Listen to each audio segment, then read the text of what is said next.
Alright, what's going on everybody? Welcome back to another video here on the channel, and today we're going to be talking about the Chinese government as they have acquired a stake in the TikTok parent company ByteDance. This is some pretty major news. I feel like it hasn't been reported on as much as maybe it should be. I know this is kind of like a shock, I would say, to a lot of the audience watching this video because most of us here on the Optimus channel, we live in like the United States or the United Kingdom, pretty much what like you would call the West geopolitically, right? We live in the West, and here in the West, it's not really that common for like the national government to buy stakes of these types of companies, right? Like I guess the equivalent to this, right? Can you imagine if the US government came out tomorrow and they announced that they had bought a percentage of like Google or YouTube or Twitter or Facebook or something like that, right? It would definitely come as a surprise and a shock to a lot of people, and it probably would worry a lot of people, right? Because I mean, the first thing you think of when you think of government intervention on like social media, a lot of the times is like censorship. You know, what's their intention? Why are they buying a portion of this company or buying it outright? What's going on? And I think in this instance, it's pretty clear why this is happening. I think it's pretty clear why the Chinese government, or the CCP, as I should call them, would be interested in buying a portion of TikTok. Now, keep in mind, this isn't like they outright bought the entire company. It's not like they just came through and they now own 100%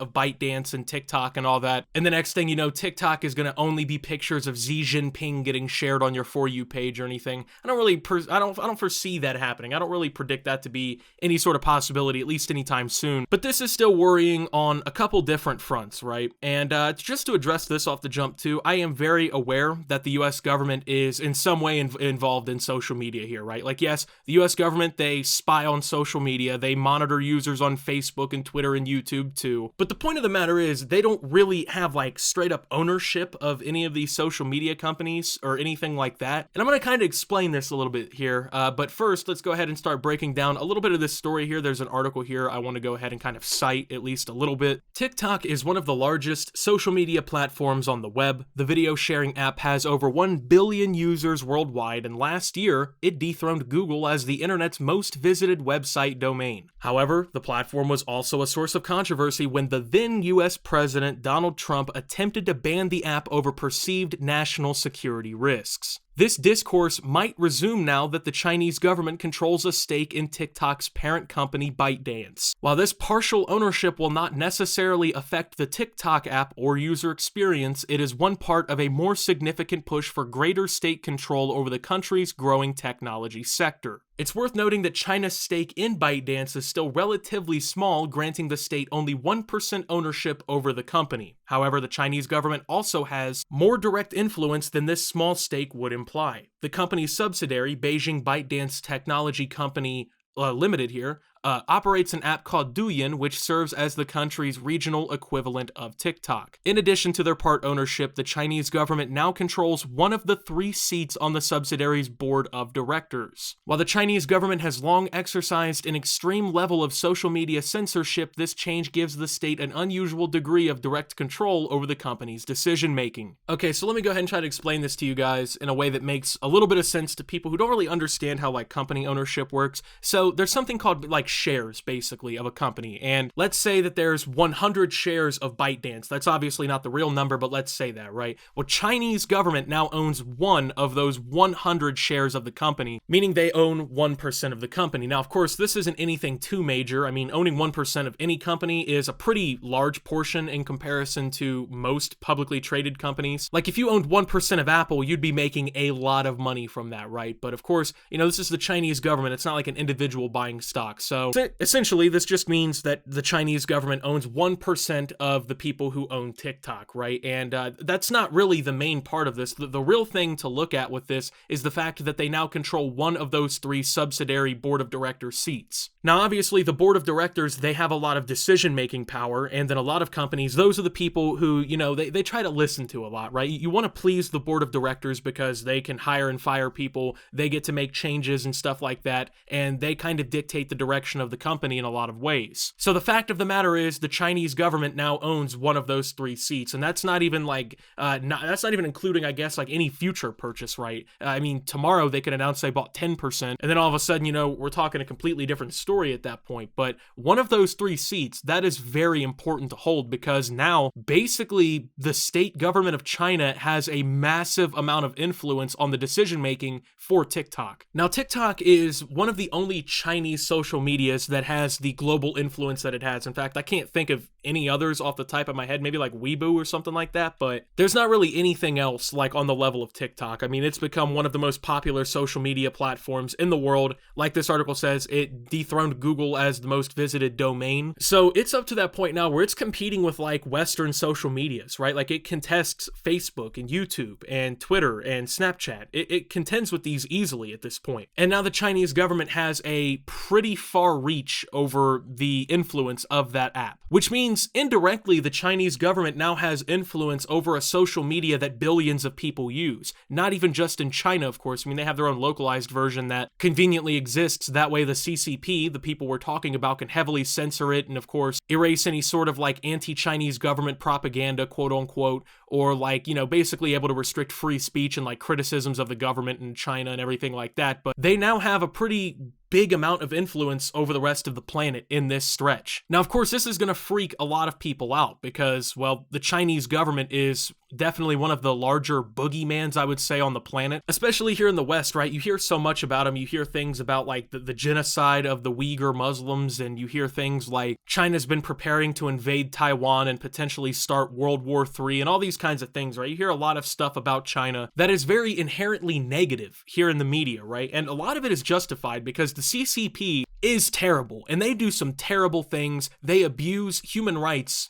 as far as they have influence, and they should be called out and they should be criticized and lambasted for these things. But now they have this degree of control over such a popular social media, so people are definitely going to freak out about this and be afraid, oh, what if the CCP starts using TikTok to promote propaganda to the Americans? Or what if they try to use this to influence global decisions and culture and stuff? Now you gotta think though, this is kind of like, in a way, a lot of the reason that this scares a lot of people is because we've never seen anything like this happen in the West, right? Pretty much ever since I can remember, the West has kind of dominated the internet in a way, right? At least like on our servers and everything. It's been our social medias that have become like the prominent social medias on the planet for the most part. We have Facebook, we have Twitter, we have Instagram, we have Snapchat, we have YouTube, right? And so we're used to using these Western-owned, Western-operated social media platforms, right? But now finally, China, which is like, I guess, the quote-unquote enemy of the United States, aka the other country contesting for superpower status with differing and opposing political beliefs to us, right?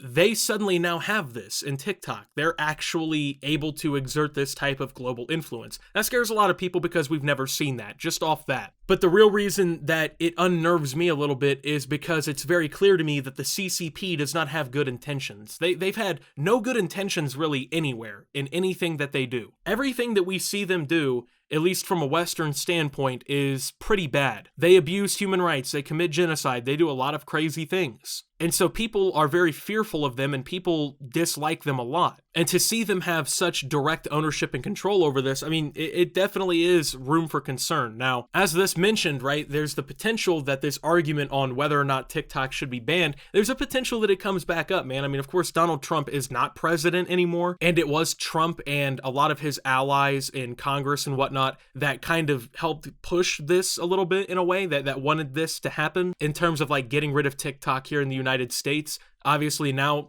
different political parties in control, the Democrats, Joe Biden's president. So I'm not totally sure if it's going to just completely happen, right? Like I don't really see Biden signing any sort of executive order like Trump was talking about doing, right? I think if anything, it's going to become a little bit more of a debate. You're going to hear a lot of people talking about, oh, we should ban TikTok because of this. And you might even hear people in Capitol Hill saying this too. But at the end of the day, I don't think that that's going to happen. Of course, you got to keep in mind, this is a relatively small purchase. I mean, if they were were like the sudden majority owners, that would be something to extremely worry about, right? Because now the CCP would have direct influence to over, 1 billion people outside of their country, right? So that is definitely something to consider, that it is only 1%, but even like I said, 1% is still a pretty sizable portion purchase, right? This is not the first instance of ByteDance displaying a close relationship with the Chinese government. In 2019, the Washington Post reported that searching hashtag Hong Kong on TikTok returned very few results related to the then ongoing protests going on in the city. The publication also found that TikTok imposed strict restrictions on its users' speech. However, ByteDance pushed back on both of these accusations. The company claims that an American moderation team sets the U.S. moderation policies without Chinese government interference. ByteDance also contended that the lack of protest-related videos was simply because users come to TikTok for fun, apolitical content. Regardless, ByteDance denies that the Chinese government's part ownership will lead to any changes to TikTok. The company spokesperson Hillary McQuaid declined to comment directly on the Chinese government's involvement with the company, but stated it isn't relevant to TikTok. However, it may lead American policymakers to take an even closer look at the already heavily scrutinized video sharing platform.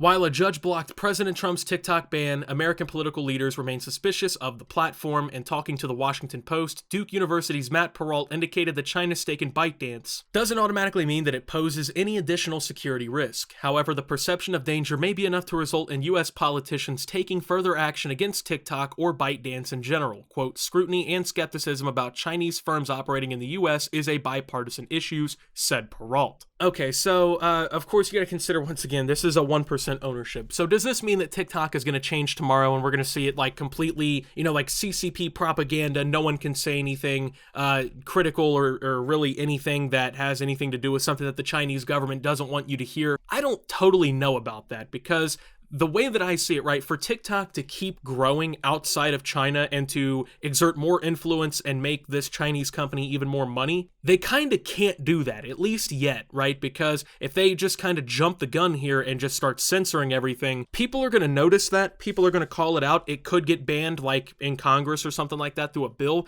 and also on top of that, a lot of users would just stop using it. I mean, like myself, I use TikTok very admittedly. I've made content for TikTok. I'll probably make content for TikTok in the future, but if it became basically just Chinese Communist Party propaganda and, you load it up and it's like Daddy Xi Jinping or something, sorry for hitting the mic, by the way, like Daddy Xi Jinping or something, right? I wouldn't be using the app. And if less people use the app, the less influence they immediately have and the less money they also immediately make. I would wait to see, but I would not be surprised if small minor changes were to happen in terms of like the guidelines or the policies, and they did crack down on certain things. Wouldn't surprise me in the slightest. But the real thing I think we need to watch for is, are they going to buy more? Do we see the CCP increase its ownership of TikTok and things like that? And if so, that's when more and more worry should start to build up. Because the more of it they control, the more influence they exert. And the more influence they exert, the more they're going to censor and abuse human rights and things like that. So it's a pretty crazy situation I just wanted to cover and let you guys know. Thank you guys for watching this video. If you did enjoy, make sure to leave a like, subscribe if you're brand new around here on the channel. Follow me over on Twitter and Facebook at @SubToOptimus. Over on Facebook, I make exclusive daily content like this every single day. Also, make sure to check out Shop Opti down below. I'm about to release a whole bunch of new merchandise over there. And until my next video, guys, this is Optimus, well, talking about China now owning TikTok to a certain extent, and signing out.